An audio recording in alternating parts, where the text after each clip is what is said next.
안녕하십니까. 황태순 TV의 황태순입니다. 오늘 2020년 4월 8일 수요일입니다. 수요일 오후입니다. 저희가 늘 보면은 일주일 앞으로 다가온 총선을 놓고 지난 3년 동안 문재인 정부 그야말로 소득 주도 성장 52시간 최저임금 등등으로 나라 경제가 엉망진창이 되었다라고 얘기했는데 말만 이렇게 할 뿐 실제 이것을 갖다가 학술적으로 알아듣기 쉽게 설명하기가 쉽지 않았습니다. 근데 마침 보니까 오늘 파이터치 이 경제연구원입니다. 파이터치 연구원의 원장이신 나정주 경제학 박사 모시고 실제 지난 3년 동안 과연 우리에게 무슨 일이 어떻게 벌어졌는가 한번 꼭꼭꼭 짚어보도록 하겠습니다. 자, 안녕하세요. 네, 안녕하십니까. 자, 우리 나 박사님, 나 원장님으로 불러요. 원장님. 예. 자, 보니까 마침 어제죠. 어제 4월 7일 날 보니까 대한민국 정부는 국무회의를 열어서 화요일날마다 국무회의를 열죠. 2019년도 국가재정에 대한 결산을 갖다 의결해서 국회로 보내기 위해서 결산을 했어요. 네. 의결을 했는데 보니까 좀 깜짝 놀랐어. 국가 부채가 무려 1,743조. 네.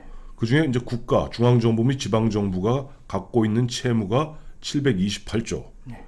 그다음에 공무원 및 군인 연금 등 앞으로 갚아야 될 빚이 1,014조. 무려 대한민국 4천만 5천만 국민은 1,743조의 국가의 부채를 떠안고 살고 있는데 작년이죠. 작년 이맘때 그 당시 신재민 기획재정부 사무관 출신의 그 사람이 그 재정 건전성 이야기하면서 정부가 부채 비율 40% 얘기했다가 결국 나중에 음독을 하고 난리가 나지 않았습니까? 보니까 2019년도 국가 재정이 이렇게 방만하게 쓴 덕분에 국가 부채 비율이 41.8%로 올랐어요. 네. 자, 이 모든 것이 전 소득 주도 성장 때문이라고 생각하는데 그 부분에 대해서 우리 나 박사님이 그동안 옳은 소리 하시다가 조금 곤욕도 치르셨죠. 예, 하나하나 설명을 해주시죠. 그렇습니다.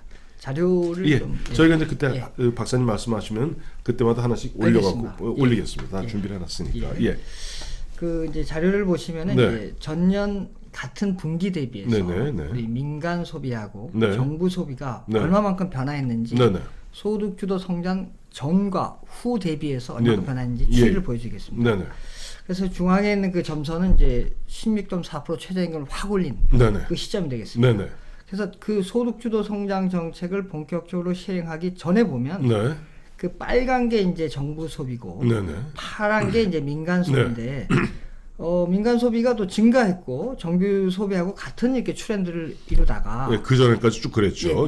소득주도 성장 정책을 딱 시행하니까 둘이 다른 방향으로 가고 있습니다. 그렇습니다. 빨간 거 위에 빨간 선은 정부선은 쭉쭉쭉 성장하는데 민간 부분은 퍽퍽퍽 떨어지고 있습니다. 그렇습니다. 그래서 이제 이를 두고 이제 누가 말하는 게 이제 정부 주도 성장이다. 정부 주도 성장이다. 이게 바로 그 정부 주도 성장의 대표적인 그 예가 되겠습니다. 그렇습니다. 이 정부 주도 성장이라는 것은 결국 민간에서는 제대로 일자리를 만들어내지 못하고 또 민간에서는 소비도 제대로 못하는데 정부 분야에서 여러 형태로 보면은 뭐 우리 흔히 그 얘기 하잖아요. 보면 일자리 기껏 만들었다는 게 보면 저 할아버지 할머니들 뭐 낙엽 줍고 그다음에 빈 강의실 전등 끄고 그래서 이렇게 정부에 지출하는 맞습니다. 돈이 이렇게 늘어나는 거 아니에요? 맞습니다. 그렇죠. 그래서 또 여기에 보면은 이 최저임금을 올리면은 가처분 소득이 늘어서 소비가 늘고 그렇게 했는데 이게 지금 소비가 증가율이 절대량은 늘 수밖에 없죠. 국가가 성장하니까. 그런데 증가율이거든요. 증가율이 줄고 있습니다. 거기서 말하는 게 바로 민간 소비입니다. 민간 소비. 그러니까 이게 반대로 나오는 거죠. 그러니까 문재인 대통령은 작년인가 재작년 그 얘기했잖아요. 우리 소득주도 성장은 세계적으로 족보 있는 이론입니다. 근데 족보가 없네요. 그렇습니다. 다음 차례 보시면 다음 또 도펴보시겠습니다. 더 확실한 근거가 있습니다. 요 자료는 전년도 같은 분기 대비해서 내수는 이제 국내 수요인데 쉽게 소비하고 투자를 합친 겁니다. 그게 이제 변화 추이입니다. 보시면은 소득주도 성장 전에는 점선이 항상 그 소득주도 성장 전후입니다. 그렇습니다. 전 대비해서 후에 확 떨어졌습니다. 그렇네요. 뭐 4가다 뿡 떨어져서 1.4 마이너스 0.5까지 떨어졌네요. 예, 2018년 3분기에는 마이너스 0.5, 예, 예. 2019년 1분기에는 네. 마이너스 0.7%. 그러니까요. 그래서 이거는 제가 자료를 많이 봤지만 이렇게 급격하게 떨어지는 거는 정말 정책을 잘 핀 겁니다. 잘 펴요? 반대로. 반대로. 그러니까. 예. 근데 보면 좀 현재 우리나라는 지금 사실 경제부총련이 있으나 마나고 네. 문재인 대통령의 정책 실험을 갖다가 주도하는 것이 청와대 정책실장 아닙니까? 그렇습니다. 그 전에 보면은 장하성 실장, 네. 뭐 지금 누굽니까? 김상조. 김상조 실장, 또 보면 홍장표 경제수석. 요즘은 좀 바뀌었죠. 예, 그렇습니다. 이런 양반들은 부득부득 아니다는 거 아니에요. 그래도 네. 잘 내고 있고 긍정적이라고 계속 문재인 대통령은 아니 우리의 그 효과가 나타나고 있는데 네. 다만 나타나려고 그랬는데 코로나 바이러스 때문에 이런 얘기 하잖아요. 예, 그렇습니다. 이거 완전히 그러니까 요 예. 자료는 네. 한국은행에서 나온 거기 때문에 네, 네. 제가 그냥 자료 가져와서 그 네. 그래프만 그린 겁니다. 예, 그렇습니다. 예. 그래서 이제 네. 여기에 제가 말씀대로 내수는 네. 소비 플러스 투자라 그랬는데 네. 기업들이 많이 나갔습니다. 국내 투자를 하지 않고. 그걸 이제 다음 자료에서 한번 다음 자리에 보시겠습니다. 이 자료를 보시면 네. 확연하게 차이가 나는데 소득주도 성장 전 대비 후에 네네. 2018년 2분기에는 네. 제조업에서 네네. 226%나 나갔습니다. 기업이. 그러니까 보세요, 애청자 여러분. 저기 도표를 보시면은 쭉 아래까지는 쭉 지렁이 바닥기듯이 기다가 갑자기 2018년 1분기에 뻥 해갖고 226%가 올랐는데 이 보니까 국내에서 더 이상 못 살겠다. 그렇습니다. 해외로 나가는 거 아니에요? 예, 그렇습니다. 그럼 우리나라 국내 일자리는 이제 줄죠 완전. 줄죠. 그러니까 이것이 이렇게 된 이유가 뭡니까? 결국 급격한 아까 말씀하신 최저임금의 급격한 그렇습니다. 인상, 예. 그다음에 52시간. 근데 이 급격한 그러니까 최저임금 올리고 52시간으로 강제적으로 근로시간을 묶는 것을 환영하는 그룹이 있어요. 예. 민주노총은 환영하잖아요. 그렇습니다. 예. 돈 많이 버는 계층, 억대 연봉 받는 계층은 환영하잖아요. 예. 이때 재밌는 제가 그래프를 가져오진 않은데 재밌는 현상이 벌어지냐면 이 최저임금을 16.4% 올렸을 때 네. 임금을 요구하는 네. 노사분규가 급증합니다. 그 데이터 통계청에 나와 있습니다. 다시 정리가. 그러니까 임금을 요구한 노사분규가 더 세진다고요? 예. 왜냐하면은 이제 최저임금 올랐으니까 야, 우리도 이제 올려야 되지 않느냐. 그러니까 최저임금은 이제 우리 박사님 대부분 최저임금이라는 것은 이른바 조직적으로 노조를 꾸미는 사람들이 아니잖아요. 그렇습니다. 그야말로 저소득. 아주 저소득층, 알바 이런 사람들 얘기 아니에요. 그러니까 이 사람들 올렸으니까 억대 연봉 받던 놈들이 이제 1억 2천 달라고 지금 아우성 치는 거군요. 그렇습니다. 그러니까 어떻게 돼? 그럼 기업들은 해외로 나가야죠. 나갈 수밖에 없죠. 그렇습니다. 그러면 나라는 어떻게 돼요? 풍지 밖으로 나는 거죠. 그렇죠. 껍데기만 남습니다. 예. 자, 이래놓고도 지금 자신들의 정책을 왜 제가 이 말씀을 드리냐니까 딱 지난해 이 무렵입니다. 이 무렵 한 2월 무렵이던가 1월이구나. 한 1년 2개월 됐네요. 그때 문재인 대통령 연초 이제 신년 기자회견하면서 기억하시죠? 경기방송의 김애령 기자. 아니 최저임금, 소득주도 성장, 52시간 이 분명히 이렇게 경제가 나락으로 떨어지고 있는데 무슨 자신감을 갖고 버티고 있느냐. 그래서 온 동네 욕 다 먹지 않았습니까? 근데 그 경기방송 3월 31일자로 폐업했습니다. 모르셨죠? 우리 경제학자님들은 이 사회에 관심이 없어서 잘 모르죠. 폐업했고 그 김애령 기자는 지금 미래통합당 선대위 대변인으로 가 있습니다. 자, 요거 그다음에 자, 그다음 자료입니다. 요거 이제 언론에서 많이 나오는데 월별로만 나오는데 이 전체 추이는 거의 잘 모르실 겁니다. 자, 자료를 보시면 전년 요거는 아까 같은 분기가 아니고 같은 월 대비해서 같은 월 대비 취업자 수가 얼마큼 변했는데 지금 매월 발표되고 있습니다. 언론에서. 최근에 뭐 고용률이 엄청 좋아졌다 뭐 이런 얘기를 많이 하는데 자, 자료를 보시면 빨간색이 60세 이상 취업자 수고 파란색이 전체 연령입니다. 자, 소득주도 성장에서 16.4% 최저임금을 확 올리니까 고용이 확 떨어지면서 2018년 8월 달에는 3,000명까지 떨어집니다. 만약에 이게 이제 이 고용 참사가 발생하니까 정부에서 다급하지 않습니까? 그렇죠. 그래서 단기 60세 이상 일자리 확 만들어 갖고 계속 늘리고 있고 지금 보시면 이게 재밌는 게 이 늘어나는 게 60세 이상이 기하학적으로 늘어납니다. 지금 그러니까 2020년 2월자로 지금 예.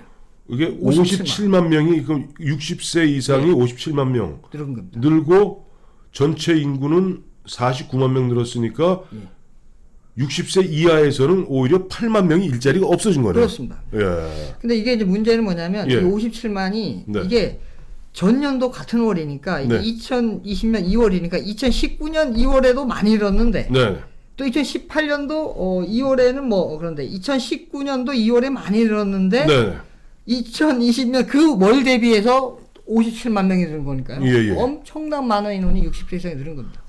그러니까 이제 우리 보면 뭐 저도 보면 뭐 조금 뭐 그런 나이입니다만은 지금 보면 정부가 아이고 우리나라 지금 뭐 일자리 잘 되고 있다는 것이 뭐냐니까 대부분 60세 이상 노령층에게 단기 일자리 그게 주 14시간 이하인가 그렇죠? 예, 그렇습니다. 예, 주 14시간 이하의 이 알바입니다. 노인네들 알바 보면 뭐 가서 불 끄고 뭐 요즘 동네 가면 뭐 줄 서 있고 하는 그런 일자리 만들어 놓고 일자리 만들었다고 국가 재정, 국가 세금을 펑펑 쓰고 있고 앞서 보여드린 도표와 같이 정말로 기업들은 해외로 뻔질나게 도망가고 있습니다. 예. 그래서 여기서 또 착안할 게 뭐냐면 네. 정부에서 또 선전하는 게 네.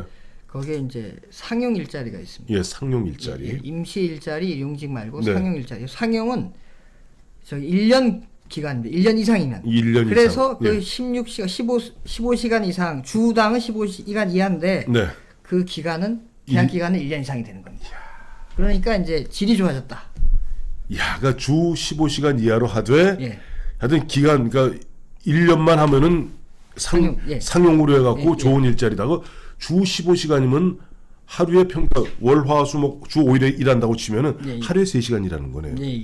하루에 3시간 갖다가 일해갖고 하루에 3시간 일해서 요즘 시급이 뭐 얼마인가요? 10,000원 되나요? 저기 아닙니다. 8,530원. 아, 그러면 얼추 10,000원 잡고 그러니까 계산이 잘 안 되니까요. 그러면 이제 그러니까 하루에 3만 원씩 1년 쭉 벌면은 아주 좋은 일자리다. 네, 그렇습니다. 참 국민 여러분, 이래서 우리가 속으면 안 됩니다. 하루에 3만 원 벌이에서 정확히 27,000원 벌이에서 그거 갖다가 그것도 일주일에 닷새 한 번에 27,000원씩 일해서 1년 동안 그저 끼적끼적 나간다면은 이게 좋은 일자리라고 대한민국 문재인 정부는 자랑하고 있습니다. 참 갑자기 우리 박사님의 얘기하면서 가슴이 먹먹해지네요. 아, 예, 죄송합니다. 아이고 죄송할 게 없어요. 아, 죄송할 건 문재인 씨가 죄송해야지. 우리 나원정님이 죄송할 일이 아니죠. 예, 그래요. 다음 자료는 더 충격적입니다. 네. 저는 이 자료 보면서 상당히 충격을 받았는데. 네네. 요거는 이제 전년도 같은 월 대비해서 자영업자 수가 얼마큼 변화했는데 이 빨간 게 이제 종업원이 없는 자영업자 수고 예예. 이 파란 게 종업원이 있는 자영업자 수입니다. 네네. 아 예예. 보시면 소득주도 성장을 하기 전에는 거의 같이 움직였습니다. 그렇네요. 그렇네요. 그러다가 소득주도 성장 정책을 시행한 이후에 둘이 완전히 반대로 가고 있다가 그렇죠. 2019년 1월달에 크로스가 됩니다. 그렇네요. 그래서 이 의미가 대단히 중요한 의미가 뭐냐면 내가 그래도 종업원이 있으면 사장 소리 들어가면서 좀 뿌듯해가면서 했는데 최저임금 확 올리니까 인건비가 안 되니까 그거 잘라버리고 혼자 하는 겁니다. 그러니까 혼자 뭐 늦게까지 하니까 얼마나 고통스럽겠습니까? 그렇죠. 그 사람이 다 이렇게 엄청 많이 늘어난다는 겁니다. 14만 8천이네요. 예. 그래서 이거는 뭐냐면 자영업자가 전체 취업자 중에 20%를 차지합니다. 그래서 저는 우리 이 경제 인구, 즉 경제 활동하는 인구 중에 즉 취업자죠. 메인 취업자가 20%가 완전히 패러다임이 바뀌었다. 완전히 자영업자의 질이 완전히 급락했다. 자영업자의 질이 급락했다. 예. 우리의 삶은 완전히 핍해진 거죠. 그렇네요. 저 막상 그래요. 저희도 보면 저희 집 앞에 있는 거 24시간 편의점 보면은 한 2, 3년 전까지만 해도 사장 얼굴 보기는 어려웠습니다. 사장 간혹 보면 사장 얼굴 보이면서 뭐 인사 나누고 했는데 요즘 보니까 하루 종일 사장이 있어. 그렇습니다. 아니면 사장 말고 조금 비슷한 아주머니가 있으면 사장 부인이야. 그 예전에는 보면 오전과 오후에 뛰던 알바이들이 달랐거든요. 그렇습니다. 않습니다. 요즘 사장이 직접 그리고 잠깐 바톤 타치는 부인하고 합니다. 그러니까 아까 말씀하신 대로 빨간 이 선은 고용원이 없는 자영업자. 이 급증하고 있고 이제 그러다 보면 이 고용원이 없는 자영업자가 급증한다는 것은 결국 이만큼 실업자가 생겼다는 거 아니에요? 알바이들이 자리를 잃었다는 거 아니에요? 그렇습니다.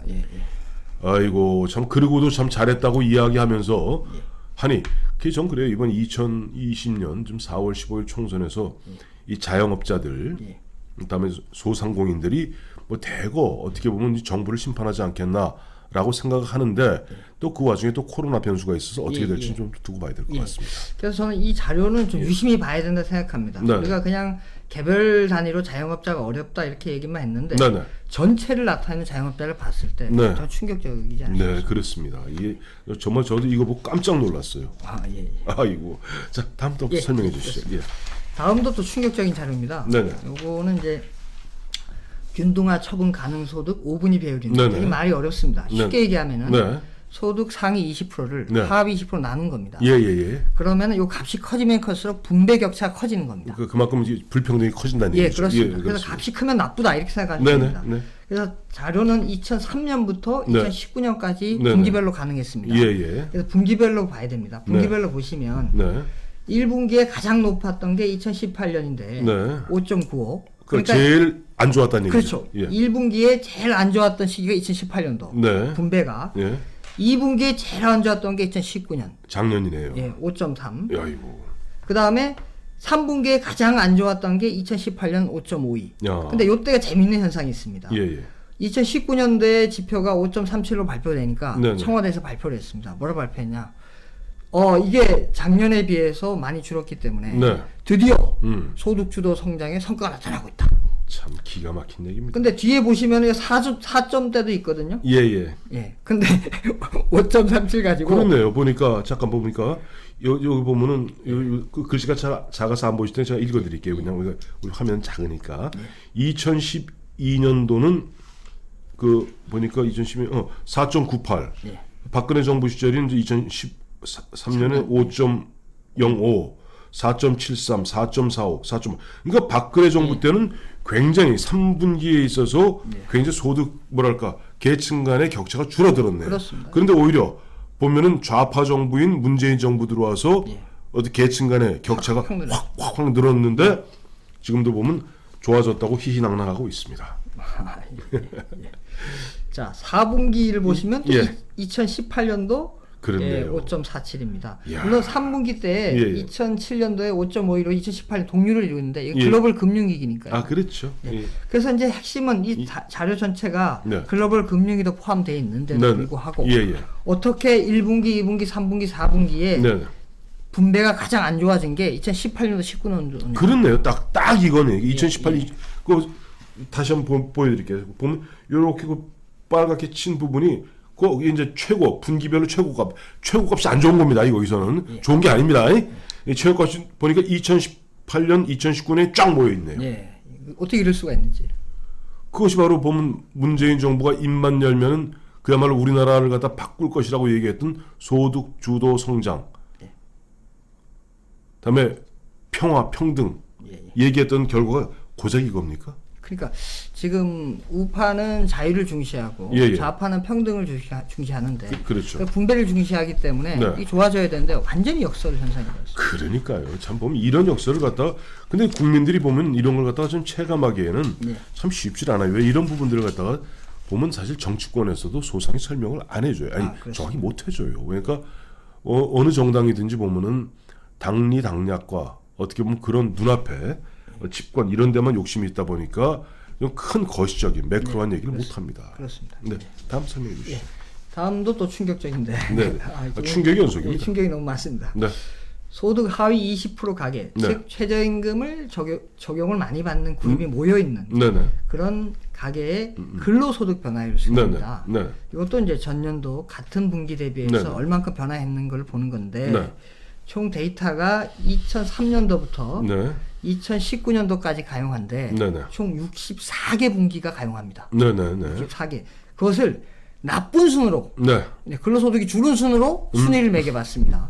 그래서 1위부터 6위까지 봤더니 2018년도 4개 분기 다 들어가고 2019년도 2개 분기가 들어갑니다. 기가 막히네.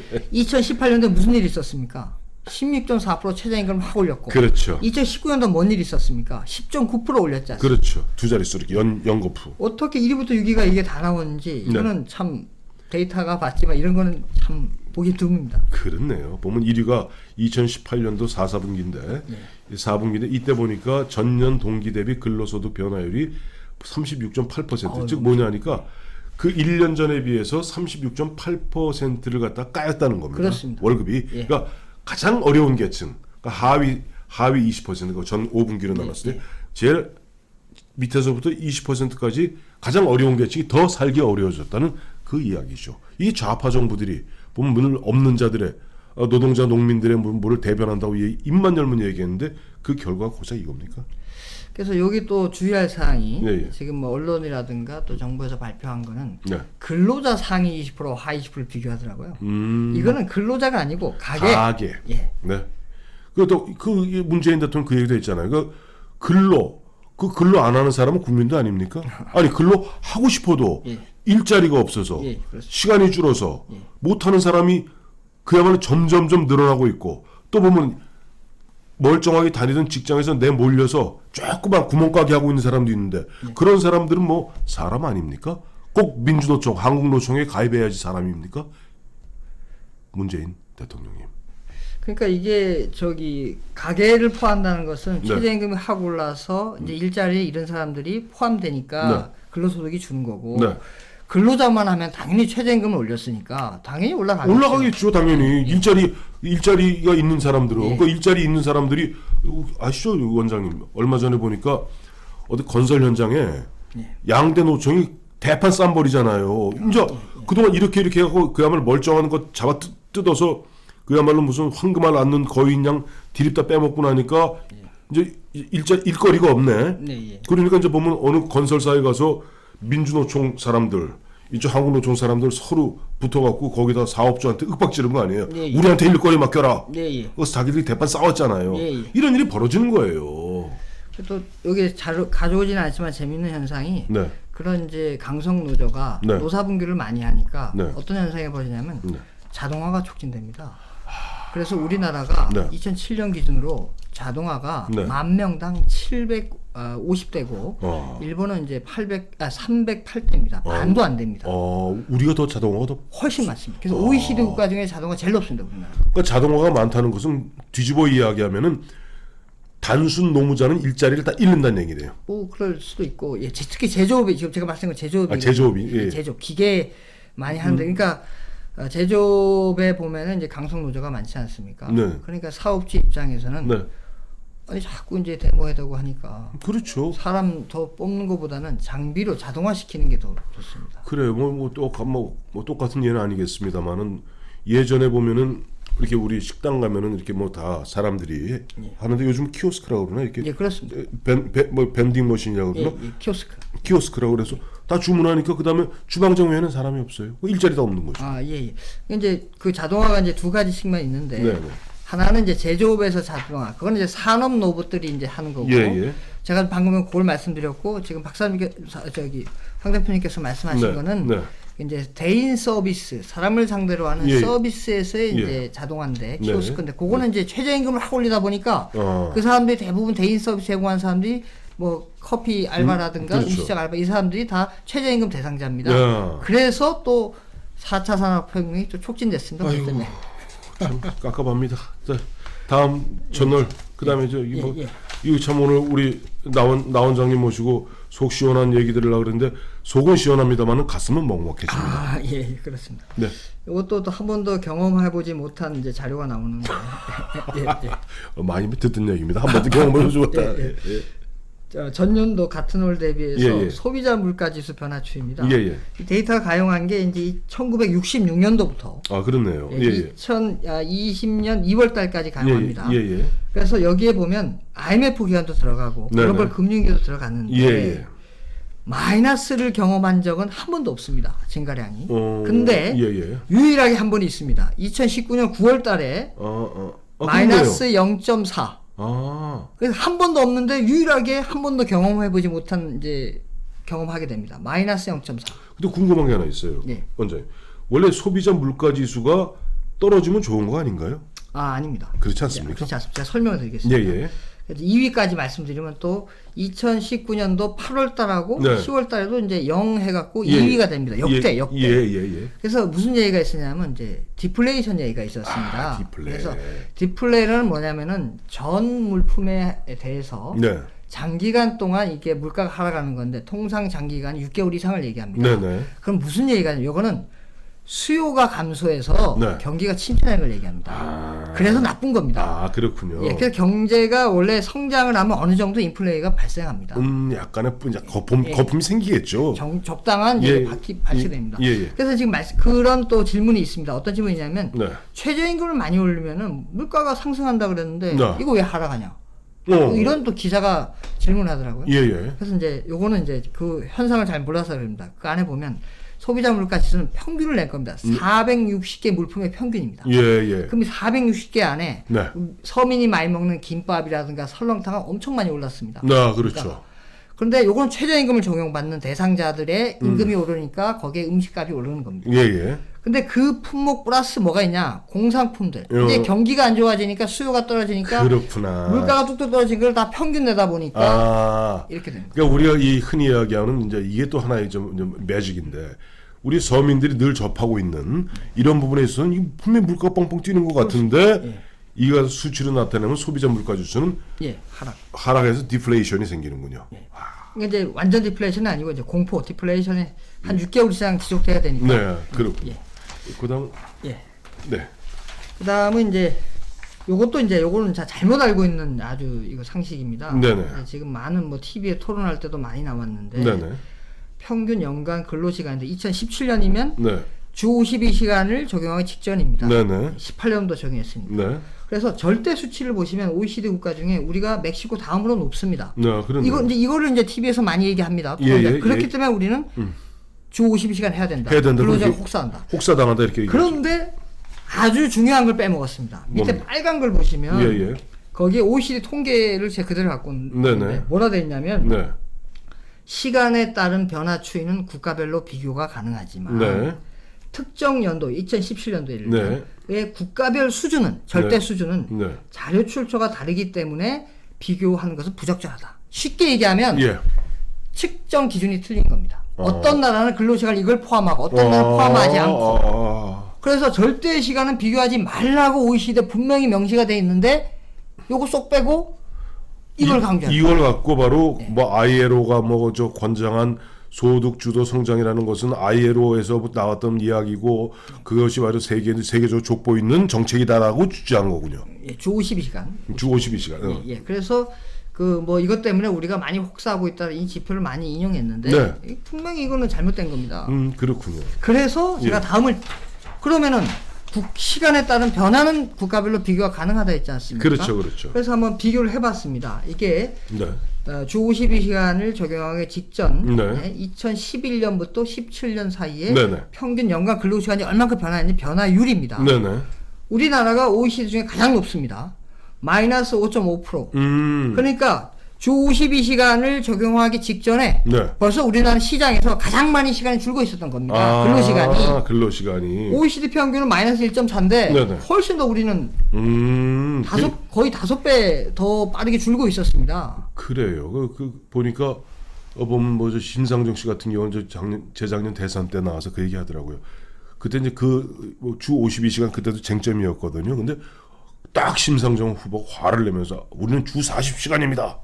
그리고 주 52시간 되는 것은 40시간 플러스 12시간 추가 12시간. 그래서 우리의 목표는 40시간입니다. 라고 얘기하더라고요.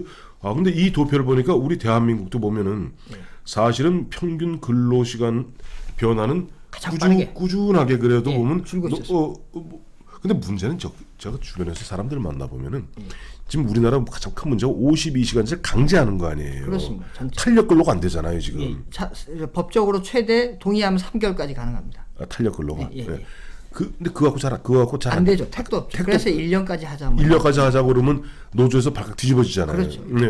이제 문제는 뭐냐니까 이거 말고 뭐 흔한 얘기로 억대 연봉 받는 현대자동차 말고 현대자동차 근로자들 민주노총 들어있는 당신들 말고 일반 사람들은 특히 이제 뭐 운전사라든가 이런 사람들 있잖아. 이런 사람들은 추가 근로 해갖고 버는 게 있는데 52시간을 갖다 강제해 버리니까 소득이 준대요. 그렇습니다.